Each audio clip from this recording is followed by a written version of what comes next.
Ngayon, papasok ngayon sila dyan o sa temple. Ang requirement sa temple bago pumasok is dapat ma-purify ka. So, hugasan mo yung kamay mo. Provided na yun naman. Dapat isang temple. Yan. Yan. So, Janwa, hugasan mo yung mga kamay mo.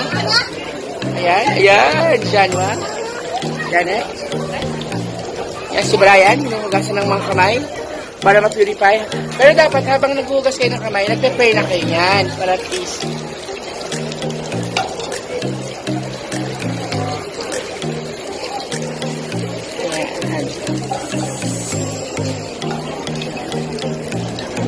Ayan. Okay na. Tama na. Marami ba kasi nakapila?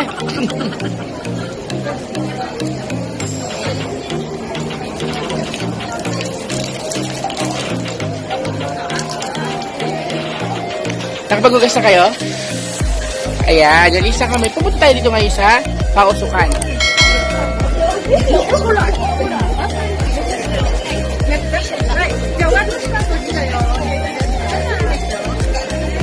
Pausok kayo dyan? Ayan. Usually, dapat pagka nagaganyan, nagtatuyo ka naman ganyan insenso para nagpe-pray kayo. Para at least, unti-unti na kayong nagpe-pray para mag-ipag yung wish na nakita nyo kanina. O, pray na kayo. Mataimtim na dasal. Doon ka doon sa kabila. O, teka lang. Sige. Magdasal kayo ka masyadong mag-uutos.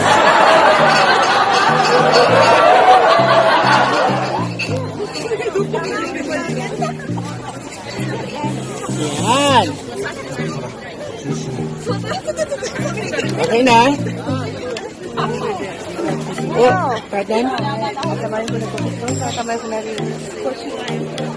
Okay na? Pagtapos na yung prayer, pupunta na kayo sa temple. Okay, pupunta na sa temple. Yan, tapos ang prayer, ready na kayo pumunta sa temple kasi na-purify na kayo, nabasbasan na kayo ng usok. Pwede na pumunta sa temple at i-wish na o ipag-pray yung mga nakita nyo kayong mga kwan.